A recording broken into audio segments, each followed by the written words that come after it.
My name, I am Olga Butler. I was born Olga Meyer, September 23rd, 1924, in Berlin, Germany, and left Germany in 1939 on a Kindertransport to England. So, Olga, were you aware, politically aware as a child, and particularly aware of the rise of German fascism and the Nazi Party when you were a child? When we were vacationing in Denmark in 1932 or 33, the newspapers had in big headlines, the death of Hindenburg, the president of Germany. And I remember that my parents were very upset, realizing probably what was going to happen next. I think that parents as such try to shield their children from really the bad news, but I think it did concern them very much. So Hindenburg's death came after Hitler had been appointed chancellor. Do you? I don't think so. Because Hindenburg appointed Hitler chancellor. Oh, yes. So, do you recall the rise to power of the Nazis? Do you recall Hitler taking power, or any?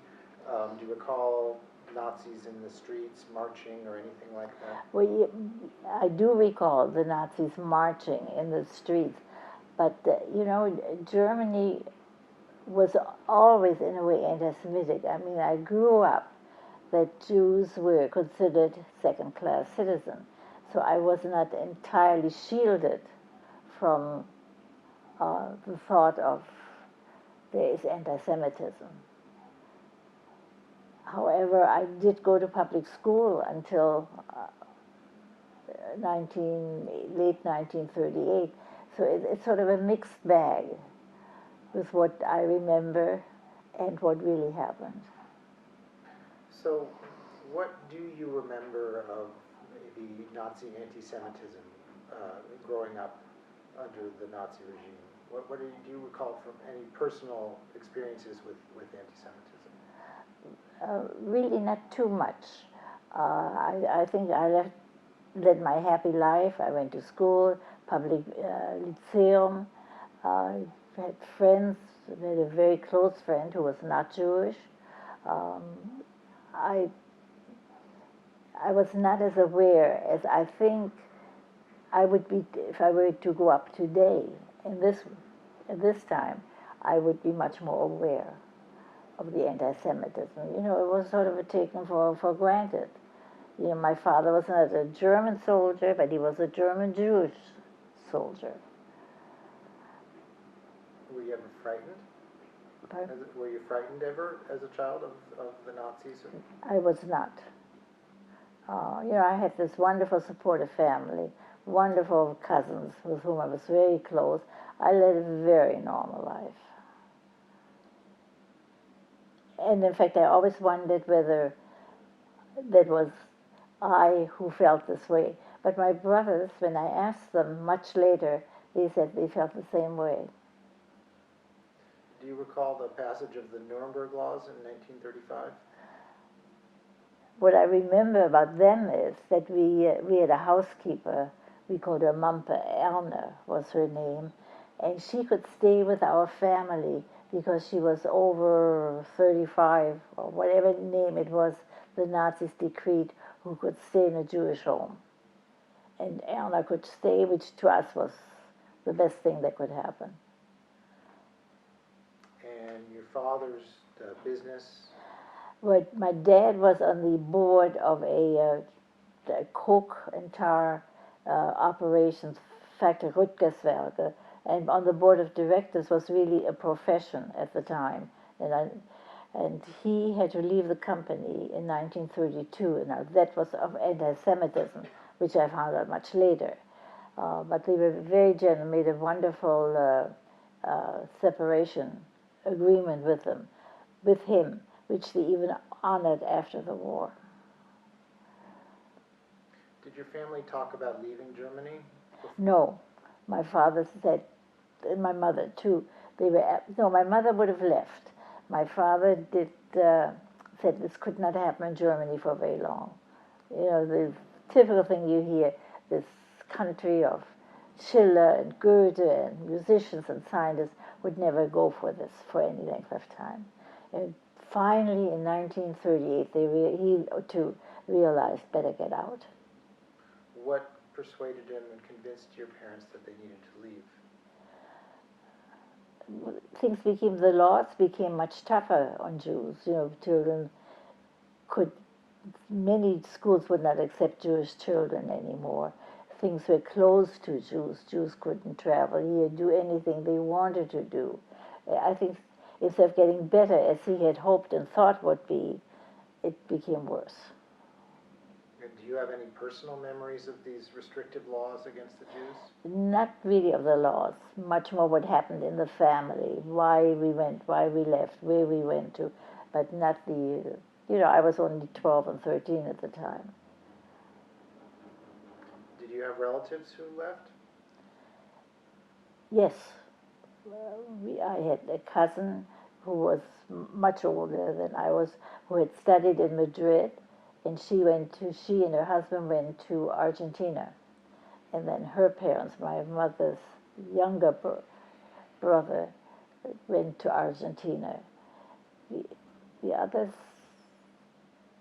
I don't quite remember who went when. But they all wanted to meet in San Francisco, and did. And did you stay in your same school, or did you switch to? I stayed in the same school, in the Lyceum, until I think October 1938, when I was enrolled. We looked for an English tutor. You were tutored then, and went to the American school in Berlin to get a recommendation for a tutor. And the headmaster said, well, why don't you enroll her in our school? And so I was enrolled in that school. Spoke English all day. At first I sat there, no idea what they were talking about. But 3 months later I was pretty good in English. And why did you go to an English-speaking school? Because we would leave hopefully for the United States. My first foreign language was French.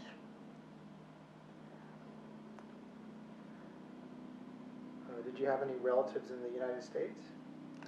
Well, you needed an affidavit at that time to leave Germany. You needed a guarantor who would, for 1 year, say that they would make sure that we would not be fall prey to the government. And my mother had a cousin who was born in the United States. I mean, Germany, was very different. Usually the children, the sons who did not amount to that much, were sent overseas. You probably heard the story. The father said to his son, if I had not been the lost son, you would be one now. Because they went. So that happened. My grandmother's brother, younger brother, was the no good son and was sent to the United States. And his son, Herbert, was brilliant and he was the guarantor of our whole family. And in fact, the chair, Herbert Kalmus, he was the co-inventor of Technicolor. And so he guaranteed the whole family. Tell me more about that story, how you got to know, how your family first met him, and how the story of how. Well, my mother, I'm sure, he visited Berlin every year, and every year visited with my parents. They got together. He said 2 dozen roses to my mother, and my older brother Max, who was very exact, counted them and said, oh, they're only 23, not 24. But so they visited every year and kept in close contact. And when things became much harder in Berlin, the brother who was in Argentina flew to Switzerland to meet with Herbert Kalmus, who was there at the time, and said, you've got to come to Berlin and get the family out. And that's how we got out. And tell about how your Okay. okay. So why don't you tell about your grandfather paying for Herbert to go to school? Well, this is a story how it was told to me, that Herbert was very brilliant, but come from a very poor family. Your father didn't do much. And so my grandfather made it possible for him to study in, I believe, in Switzerland, to get his degree there. And then he went on to MIT to be on the faculty. And when it was time that he made enough money to repay my grandfather said, I don't want the money. I want you to do some good with it if somebody needs it. That's when who needs your support. And that's when my uncle Ernst went to Switzerland to ask him to come to Berlin. That was his repayment, to get the whole family out, at least 36 people, not only out to guarantee for them, but also give them the means to live for 1 year, the expenses paid. And everybody except my parents got a subscription to Fortune magazine. Why, they never knew. There was one proviso that he said, once you're in the United States, we cannot have any contact, which hurt the family. They couldn't figure this out. But now we know. Hollywood was so anti-Semitic. He must have had visions of your 36 relatives would come knocking at his door to say hello. And he was not known as a Jew. And also his marriage, which nobody in the family knew, that he was divorced. They were divorced, I think, in 1922. But they traveled and worked together, he and Natalie, his first wife. But they did meet him. He asked for a meeting with the family again in the early 60s. And they did. That's a great story. And then do you maintain any contact with any of his descendants or his family? I don't think that he had children. He was remarried, and I think they were stepchildren. No, and we really stayed out of it. We just felt this was we were a different generation. We were grateful, we were very grateful. We honored his wish not to have any contact with the family, and he did a lot for us. I mean, we wouldn't be here. So, tell me about Kristallnacht and the experience of your family during that. Now that I remember very well. We got a copy. So why don't we start at the beginning, and you can introduce the story instead of just answering my question. Say, 1938, November. Well, November 9th, 1938. Let's start now. Okay. In November 1938, we had a call. We were sitting down at dinner and had a call from one of the relatives that their husband was arrested. No, didn't know why. And then the phone kept on ringing, and relatives calling, wanted to know whether my dad was arrested, what was going on, because their husbands were arrested. But nobody that night came to our apartment. At that time, we'd moved out of the house into an apartment. And I remember waking up the next morning, and my mother went into my room and to my brother's bedroom. She wanted to make sure that we were still there. But she said to us, don't ever forget this night. We lived in fear, couldn't figure out quite. And then, of course, I suppose my parents heard about the destruction that was done to synagogues, to the businesses. So the next day, my dad decided not to wait at home, not to stay home in case the Nazis would come back again, and went for a walk with my brothers. So he was not home, And sure enough, in the early afternoon, the doorbell rang, Gestapo came, where is Herr? And they said, well, he's not home right now. Well, we don't want to work overtime tonight. These were the exact words. Have him report to the police station at 8 o'clock tonight.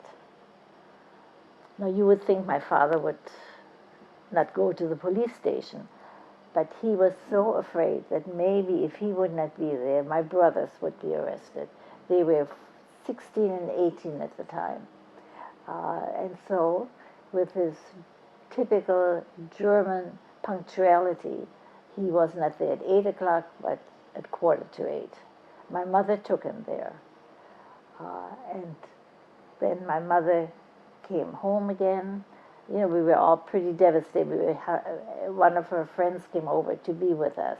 And also Erna, our housekeeper, was with us.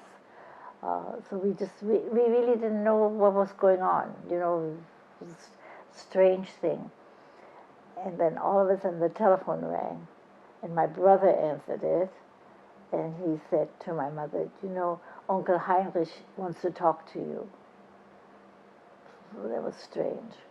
And my mother went to the telephone, yes, yes, yes. And she said to us, I have to leave. I don't want to be asked any questions. And again, we realized something was up, but, we better not say anything.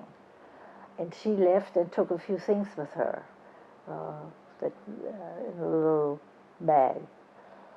And about a couple of hours later, she came back. And she said, well, maybe things might be all right. And that night I slept in my dad's bed, and I didn't want to be alone in my bedroom. And never told us what it was, what had happened. And a few weeks later, my dad, she said, I'm going to pick up Dad now. And she did. So who was on the phone? Who called in that first phone call? The first phone call was my dad. When my brother, he tried to change his voice in order not to be recognized. And Max didn't, it was very straight. I mean, the whole thing was almost like a play. But then my dad called and said to my mother, you can pick me up again. And she did. And never did the Gestapo come back. We think that the one who's, what I left out, which is really important, is that when my father appeared at the station and wandered in the hallways, somebody came to him, an officer, and said, what are you doing here? And my dad said, well, I was told to report. And he said, why? Because I'm a Jew. He said, get out of here, I'll follow you. And he's the one who made sure that my father was hidden, and he was the one who called the coast, so to speak, is clear. You can go home again. Had no idea that he might get some pay for this. It was simply for the goodness of his heart. Was he a policeman? Yeah, he wore uniform.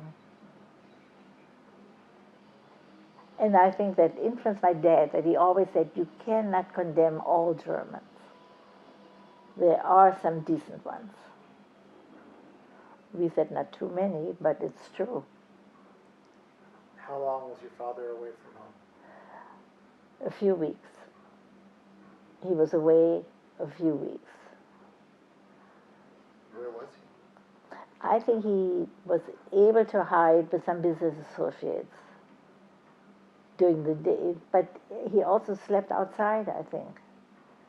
My mother had brought him some, some warm clothes. It was November, pretty miserable time in Berlin, weather-wise.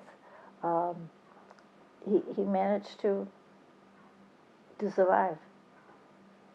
Do you think these events helped persuade your family that they needed to leave Germany?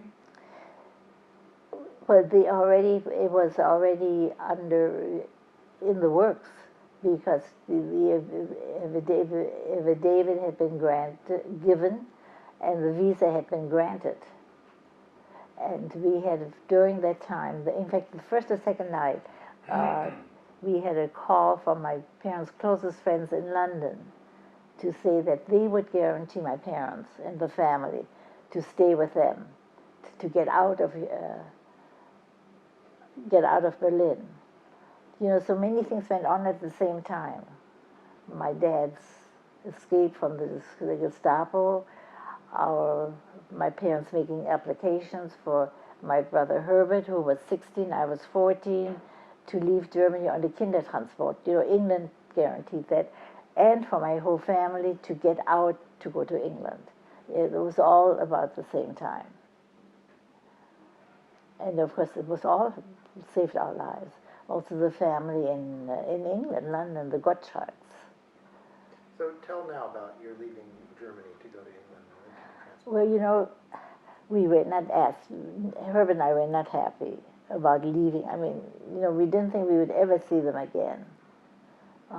You know, at that time we realized what was really happening under the Nazis and how it could affect us, and probably would. We really, going into the unknown, we didn't particularly want to stay with the Gottschalks. I was enrolled in a boarding school through friends in Hazelmere in southern England, but that didn't appeal to me either. I was to be in the household school. That meant scrubbing the toilets, helping out in the kitchen. I mean, the prospects were not very good. And my parents said, "You've got to get out." Can you describe the day that you left Germany? Yes, it was January 30th, early in the morning. We had to leave. It was a cold day. It was a miserable day, dark and all. And it was not only hard to leave my parents, but I'd hoped that we would see them again, but to leave Elna, our housekeeper. And my last words to her were, "We'll send you an affidavit as soon as we can." So, but it was miserable, you know, but I had my brother with me. I mean, we've always been close after that. And somebody said to me, "Oh, is that," you know, when they saw us huddled together, "Is that your boyfriend?" I said, "Oh, no, he's my brother." I mean, I was very proud of the fact that my brother protected me. And so we went from Berlin to Hamburg. And they were greeted by the committee. And from Hamburg, we embarked on the overnight journey to England on a ship. Did your parents go to Hamburg with you? No. Well, Anhalter Bahnhof was Berlin, where we left. We left from, no. That was hard. What was it like at the station? What was the station? What was it like when you said goodbye to describe saying goodbye to your parents? Hard. There are no other words. And it was hard for us, how hard it must have been for them. Pause for a second. Interesting how your story is somewhat parallels Steve Adler's story. Yes, not yes. Steve Adler was younger. He was 8, and he left alone. And yeah, that's a big difference. There's a big difference. He still talks about if it hadn't been for my brother, it would have been terrible. And you know, I did not, at that time, fully understand how hard it must have been for my parents until I had children myself. So you arrived in Southampton with your brother Herbert. Right. We arrived there and then took the train to London. In London, too, the weather was awful. I mean, the weather does affect you a little bit. I mean, if there'd only been a little bit of the sunshine, it just didn't bode well. Damp and foggy and, London, soupy fog. But certainly the Gottschalk family was very nice to us, but we never liked them. Did you ever like your parents' friends? So Did they meet you at Southampton or London at the station? London. But they did have a very nice. They had befriended and taken, made it possible for a young woman to live with them from Vienna, with them, and who was with them. You know, they really a maid until their death, the parents' death, and she was great to have her. The others, Tante Anna, Tante Ada, we didn't like, and the children, I can't remember. Only much later did we meet them and became good friends. Ilse and Susie. And then you mentioned you went to boarding school.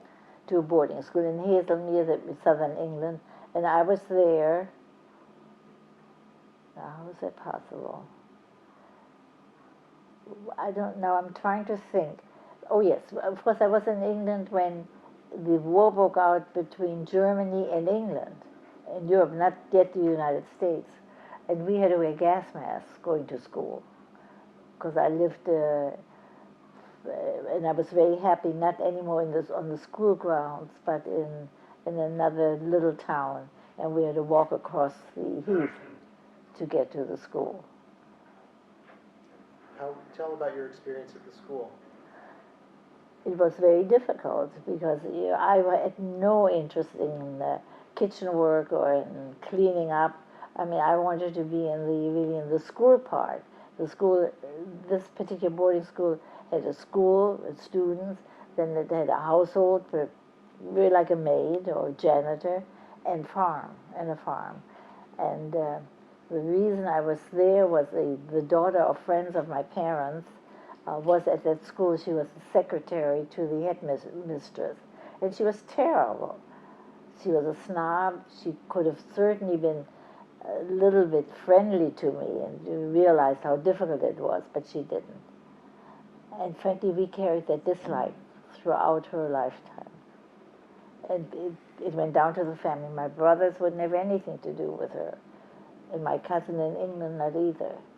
But it was unfortunate, where I could have had somebody who would look after me, give me some support. She didn't. So it was bad. In fact, when my parents and my older brother came to London in April or May 1939, my mother said, had she realized that how unhappy I was, they would have taken me out. So tell about how your parents and brother were able to come to England. Because, as I said, they had a visa. So let's start with my parents and my brother. My parents had the visa to come to the United States, so they had a number. In other words, they knew they were eventually going to be called. And so they, because of the family guaranteed, the friends who lived in England guaranteed that they would take care of them financially, and they stayed with them. That's how they got out. I mean, almost like an adult Kindertransport. And then talk about them leaving England to come to America. Oh, that was wonderful. The best news we had was that our number was called, and I came to London, and we had to go to the American consulate to be checked out. And that's the first time I realized that I was nearsighted. All of a sudden I got a reading chart, and I said, oh my God, they're not going to let me into the United States. But that did not happen, and we had all the examinations that were necessary to get the exit visa and come to the United States. But there was already war, and so very. Okay, we're recording. All right, Olga. So we were going to talk about your family leaving England for the United States. It was very difficult at that time to find a ship going to the United States. You had to go through the English Channel to get out. The English Channel was mined, and you heard of ships blowing up continuously. So my we found, I don't know who found it, a Japanese Hozimi Maru old ship, which was taking the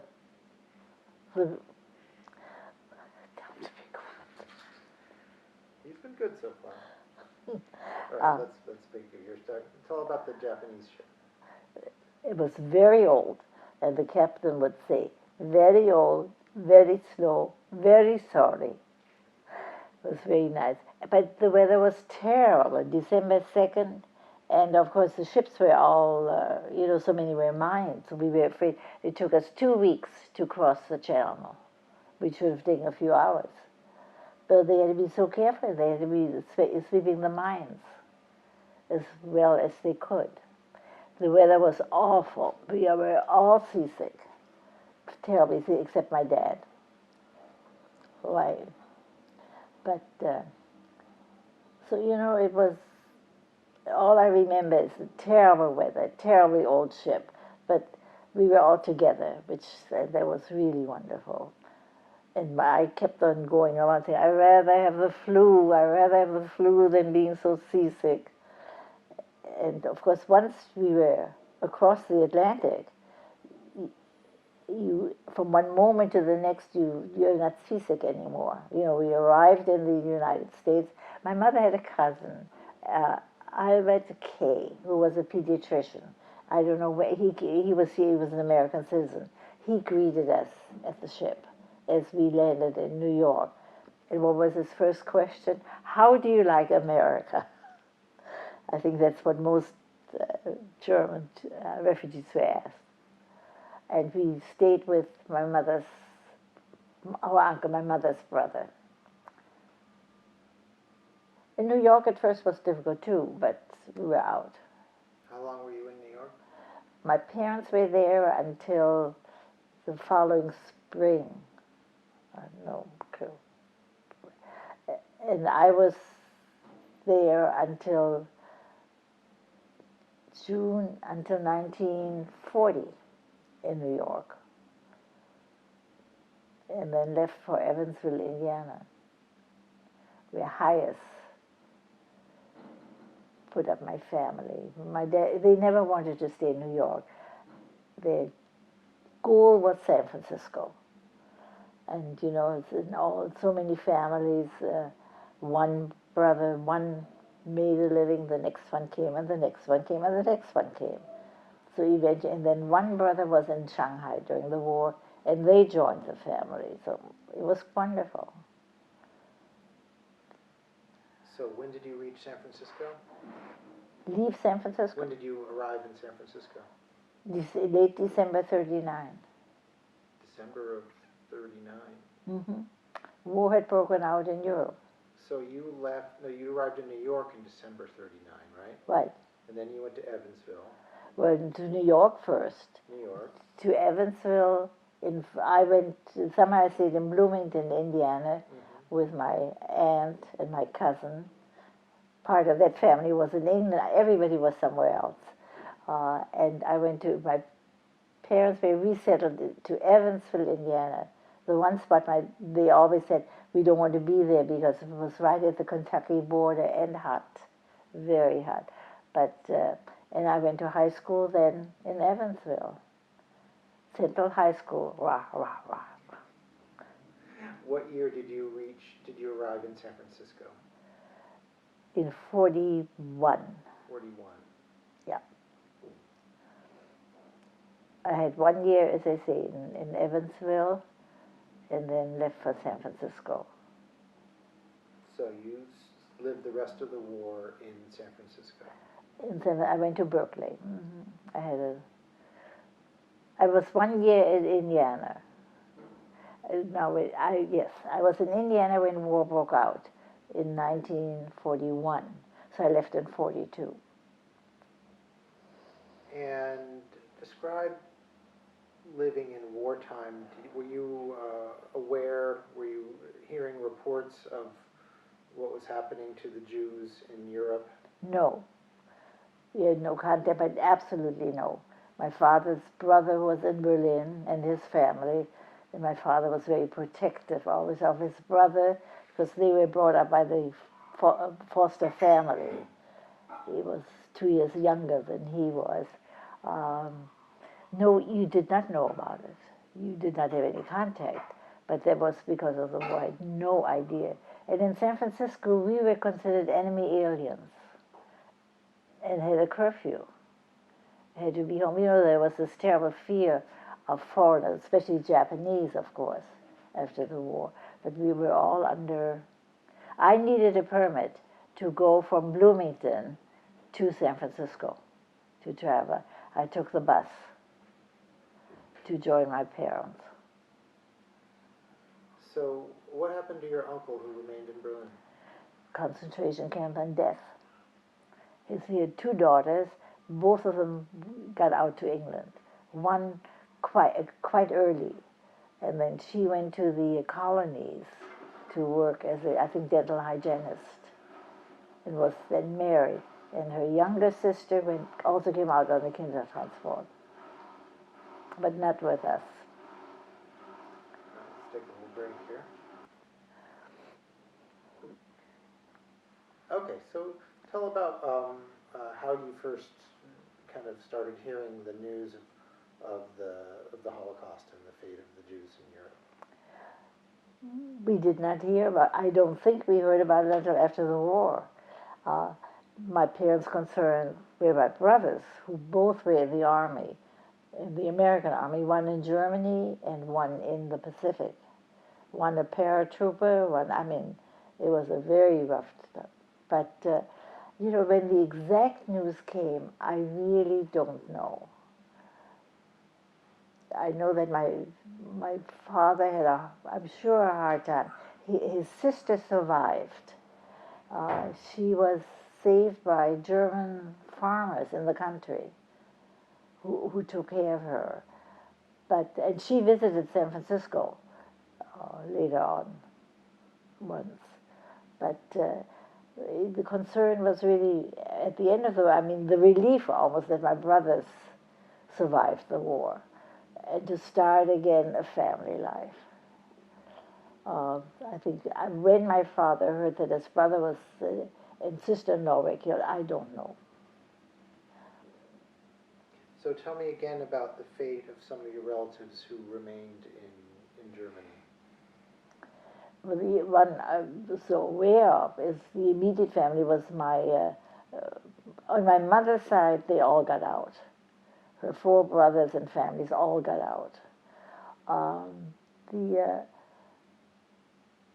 my father's side, the relatives were his brother, who died, and his sister, who survived.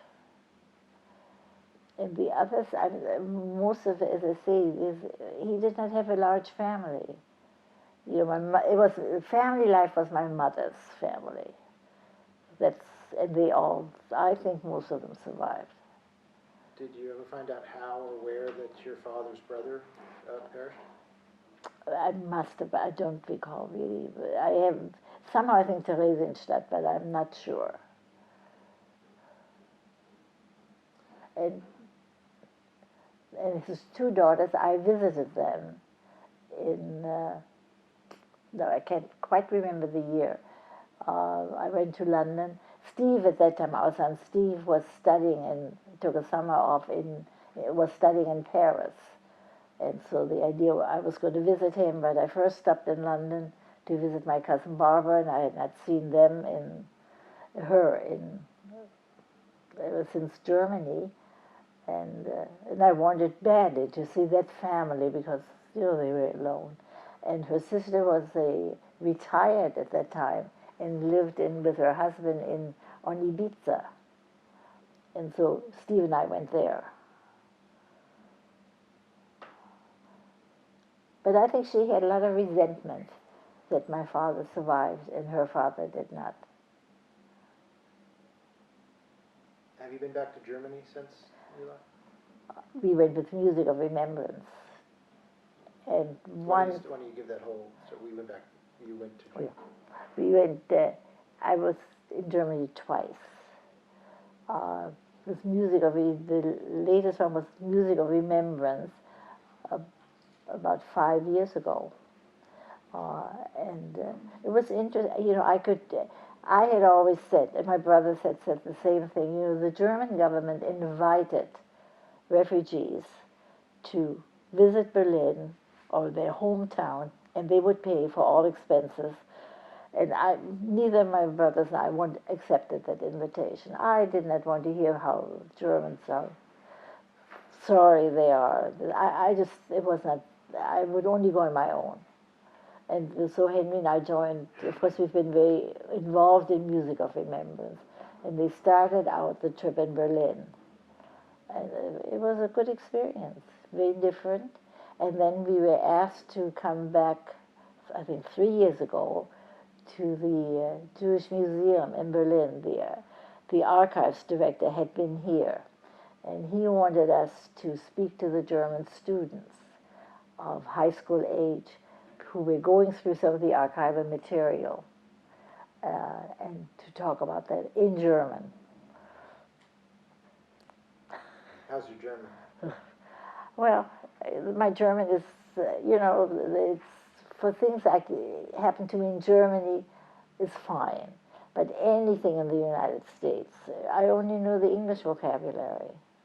And we did have the archivist, who's actually an American Jew, living in Berlin. He helped out. And the students all know English. But we tried. And we had a good trip. We went to Weißensee, where all of my father's family, where they're buried. But it was so overgrown that we could not reach the graves. But I saw the cemetery.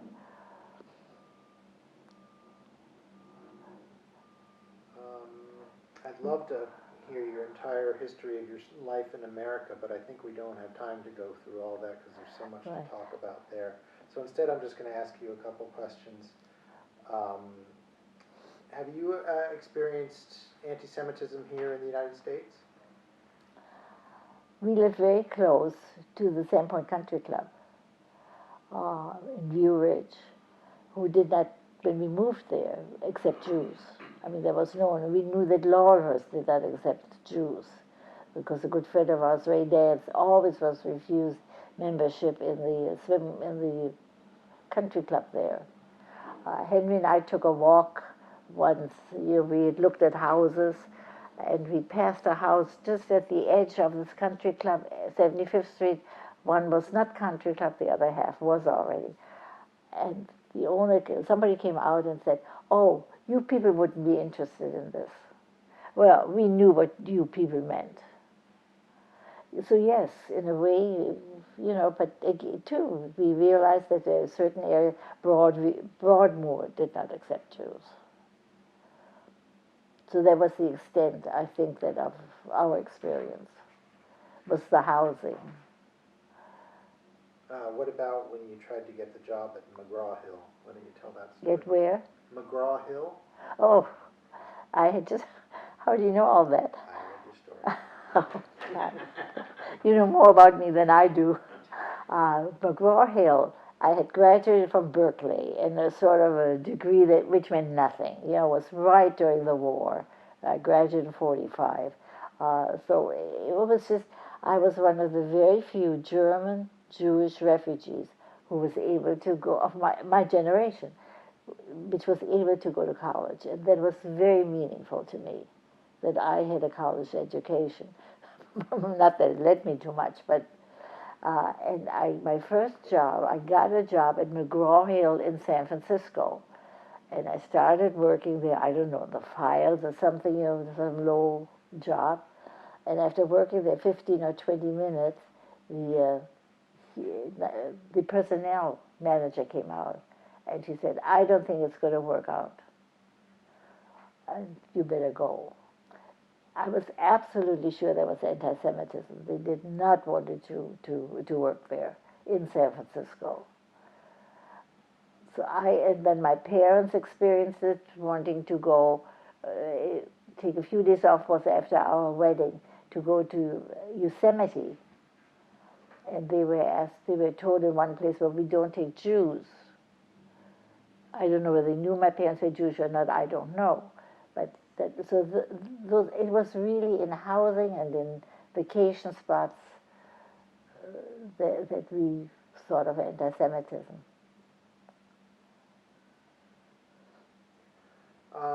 You and Henry are generous supporters of the Holocaust Center. Can you maybe give some comments about why you feel that Holocaust education is important?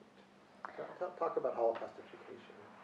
Holocaust education, I think it's very important to know what went on. I mean, I do remember my mother saying, "Don't ever forget this night." And I think we should never forget what happened.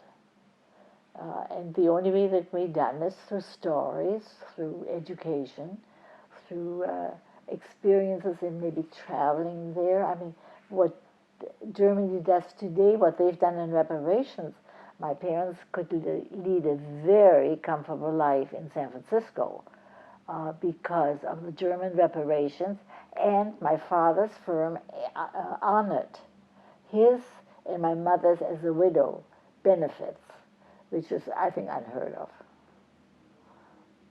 And I think all these stories should be known. We used to say always, we're not going to buy German product. I mean, who wants to buy German product? And I remember having a big conversation with my dad. He felt it was wrong not to do that, because he said, after all, he was saved by a German. Then we got to Israel, and they drove nothing but Volkswagens. So we said, well, what's good enough for Israel is good enough for us too. But I think it's important for us to remember, and it's important for our children to remember. And I remember when Eric, our grandson Eric, on his first trip to London, he was at one of the train stations, and there was a memorial to the Kindertransport. And he said, and he wrote it on his Facebook, that's where my grandma was. And I was stunned, absolutely stunned, that he remembered.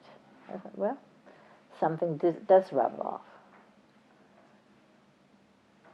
by telling them. And Gil went around, and I remember at Beth Am, after he had to write the kids had to do that in school, like a family tree, what went on with their family.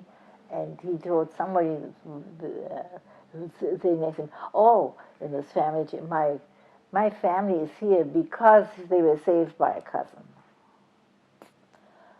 So, and those two boys are not that are really not religiously interested. So, in closing, do you have anything else you'd like to say? Any stories that you still would like to tell, or any message you would like to impart, perhaps, to people who might view this in the future, maybe your great-grandchildren when they see this? Do you have anything? Well, I think they should all know that I've had a very happy life, and partly because I had a very, very happy family. I mean, the remembrance of home and the joys we had and the sad parts, but the tremendous joys we had, to be thankful, and to have a wonderful marriage. He's listening in. So, I've been so fortunate in long life, in good health. But I do think a family can support you through many things. In fact, my mother said to me when I left for England, she said, "One thing, do me a favor. Don't write to me. Everything is wonderful and this and that, because in order not to worry us, I don't want to hear that. If you feel lousy, write it." In the first night in the boarding school, I sat in this little dark room, and I wrote, it must have been terrible. And she wrote me a wonderful letter back. And, so what more can you really ask? And, I'm thankful for all the good things that happened. And in my life, they did. I mean, after all, my dad was not in a concentration camp. We survived the war. My brothers survived the war. How could I and I want others to know it. Not everybody uh, had a hard time. I consider myself very fortunate. I want them to know that.